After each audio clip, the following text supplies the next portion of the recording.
ముక్కోటి ఏకాదశి సందర్భంగా కడపలోని వైష్ణవ ఆలయాలు భక్తులతో కిటకిటలాడుతున్నాయి. కళ్యాణ వెంకటేశ్వర ఆలయంలో భక్తుల కోలాహలం కనిపిస్తోంది. వైకుంఠ ద్వారం ద్వారా స్వామివారిని దర్శించుకోవడానికి భక్తులు బారులు తీరారు. దీనిపై మరింత సమాచారం మా ప్రతినిధి సుదర్శన్ రెడ్డి అందిస్తారు. వైకుంఠ ఏకాదశి సందర్భంగా దేవాలయాలన్నీ కూడా భక్తులతో కిటకిటలాడుతున్నాయి. ఈరోజు తెల్లవారుజాము నుంచి ప్రతి ఒక్కరూ కూడా స్వామివారిని వైకుంఠ ద్వార దర్శనం చేసుకోవడం ద్వారా పుణ్యఫలం లభిస్తుందన్న నమ్మకంతో భక్తులు వేలాది మందిగా ఆలయాలకు తరలి వస్తున్నారు. కడప జిల్లా వ్యాప్తంగా ఉన్నటువంటి ఒంటిమిట్ట కోదండరామస్వామి ఆలయంతో పాటు కడప దేవుని కడప వెంకటేశ్వర స్వామి ఆలయం, అలాగే ఎన్జిఓ కాలనీలో ఉన్నటువంటి వెంకటేశ్వర స్వామి కళ్యాణ వెంకటేశ్వర స్వామి ఆలయంలో కూడా భక్తులు స్వామివారి దర్శనం కోసం బారులు తీరి ఉన్నారు. అసలు ఈరోజు వైకుంఠ ద్వారం ద్వారా స్వామివారిని దర్శించుకుంటే ఎలాంటి పుణ్య ఫలాలు కలుగుతాయి అనే విషయాలు మనతో మాట్లాడడానికి ఇక్కడ ఆలయ అర్చకులు, ఆలయ నిర్వాహకులు ఉన్నారు. వాళ్ళని అడిగి తెలుసుకునే ప్రయత్నం చేద్దాం. చెప్పండి, ఎలాంటి ఏర్పాట్లు ఉన్నాయి ముఖ్యంగా ఇక్కడికి వచ్చే భక్తులు? జీవో కాలనీలో ఉన్నటువంటి కళ్యాణ వెంకటేశ్వర స్వామి దేవాలయంలో ఇక్కడికి వచ్చినటువంటి భక్తులకు అడిగిన తక్షణం మా యొక్క దేవుడు వారికి కోరికలు తీర్చుతున్నాడు. కాబట్టి ఈ ఎన్జిఓ కాలనీలో ఎంతో పవిత్రమైనటువంటి, ఎంతో గొప్పమైనటువంటి ఈ ఆలయంలో భక్తాదుల కోసం ఉత్తర ద్వార దర్శనం ఏర్పాటు చేశాం.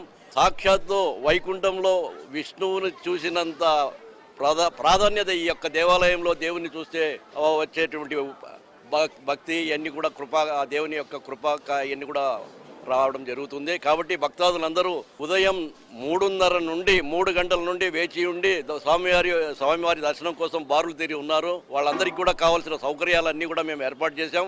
ఏంటి ఈరోజు వైకుంఠ ఏకాదశి నాడు స్వామివారిని దర్శించుకుంటే ఏంటి గొప్పతనం? అష్టదేవతలకి దర్శనాన్ని ఇస్తారు సార్. ఈ సమయంలో కానీ భక్తులు కానీ ఎవరైనా సరే దర్శనం చేసుకున్నట్లయితే ఇది ముక్కోటి దేవతల్ని దర్శకున్నంత ఫలితం ఉంటుందని శాస్త్రం చెప్తుంది సార్. ఇది మన తమిళనాడు సాంప్రదాయంలో అయితే 11 రోజులు దర్శనం చేసుకునే విధానం ఉంది. 11 రోజులు వైకుంఠ ద్వారం తెరిచి ఉండాలని చెప్పి శాస్త్రం కూడా ఉంది. అదేవిధంగా తిరుమలలో కూడా 11 రోజులు ఉండాలని ఉద్దేశంతో అక్కడ సాంప్రదాయంగా తమిళనాడు సాంప్రదాయ ప్రకారంగా పెడుతున్నారు, శాస్త్రంలో ఉంది. అలా చేయొచ్చు. కానీ ఇక్కడ మన చుట్టుపక్కల దేవాలయంలో అంతా ఒకరోజే పెట్టి ముక్కోటి ఏకాదశి తెల్లవారుజామున 4 గంటలకే దర్శనం ఇచ్చి మేము తెల్లవారుజామున 12:30 1 గంటగా స్నానం చేసి దేవుడికి అభిషేకం అన్నీ గావించి బంగారు కవచాలు ధరించి పుష్పాలంకారాన్ని చేసుకుని 3:30కే దేవుడు దర్శనానికి ఏర్పాటు చేయడం రెడీ చేసినాము.